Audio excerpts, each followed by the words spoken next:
March 1974. A Florida family stumbles upon something odd after a small brush fire. It was a metal sphere. Looked like a seamless, shiny metal bowling ball. Curious about what it was, they picked it up and they decided to take it home. Someone even suggested that it might be an old cannonball or relic from America's colonial past. Now that would be pretty cool. I'd definitely want to take that home. Kind of weird to find it on the grass. It turns out that it wasn't a cannonball, and other than that, we can't really say for sure. The sphere displays some unusual properties. Alarming might actually be a better word. It moves on its own, reacts to music, and it genuinely appears to be some kind of advanced technology. It's been investigated. Scientists are baffled, or at least divided. Is it alien technology, a military secret, or maybe some random industrial part? I'm John Genoa, host of America's Strangest History, and this is the Betz sphere. Who were the Betz family, and how did they come to find this mysterious sphere? In March 1974, the Betz family, Antoine, Jerry, and their son Terry, were living on Fort George Island, Florida.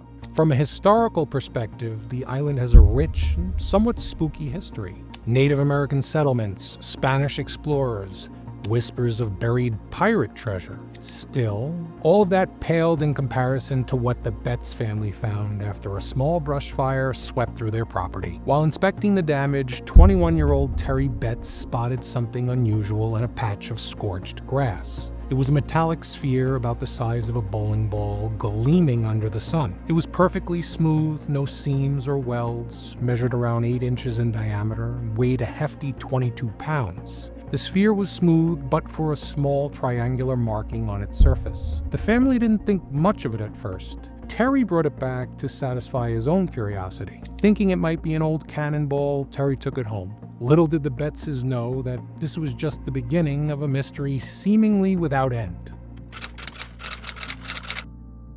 For weeks, the sphere just sat quietly in the living room. Then one day, Terry was playing his electric guitar.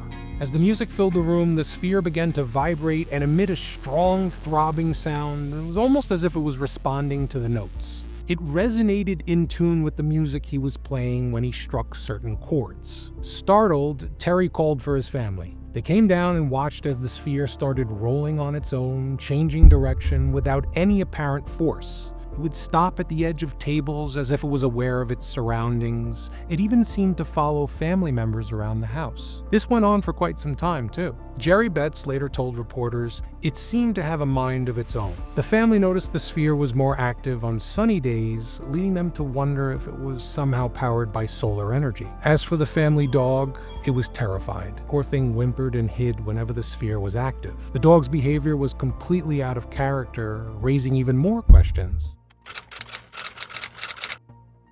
Word of the strange sphere quickly spread, and soon the Betz family was inundated with calls from scientists, UFO enthusiasts, and the media. In April 1974, they decided to take the sphere to the U.S. Navy for analysis. Now we're talking. At the Naval Air Station in Jacksonville, experts examined the sphere. They ultimately determined it was made of high-grade stainless steel, specifically type 431, known for its strength and resistance to corrosion. Believe it or not, the Navy's initial X-ray machine was not powerful enough to penetrate the sphere. They had to bring out the big guns to get through. They also ran spectrograph tests to determine its composition. The sphere was exactly 7.96 inches in diameter and weighed exactly 21.34 pounds. It had a hollow shell about a half-inch thick, ascertained through ultrasound and calculated to within 1/10 of an inch. Now, a pretty notable thing. The sphere could withstand a pressure of 121,000 pounds per square inch, or PSI. 121,000 PSI is capable of causing catastrophic devastation and requires highly specialized equipment to contain or even generate.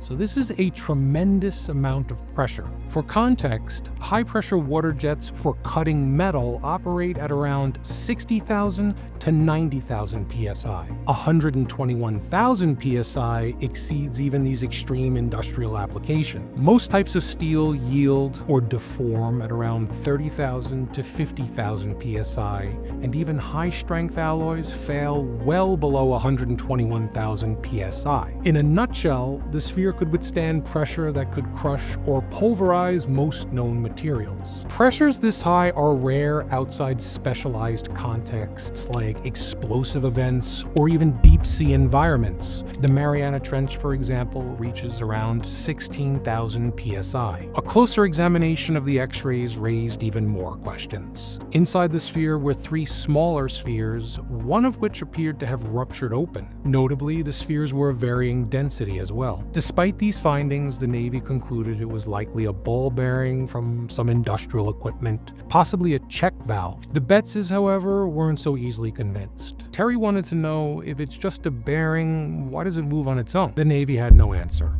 The story exploded in the media. Newspapers from the St. Petersburg Times to the National Enquirer soon made the Betz sphere a national sensation. But with fame came scrutiny, and the questions continued piling up.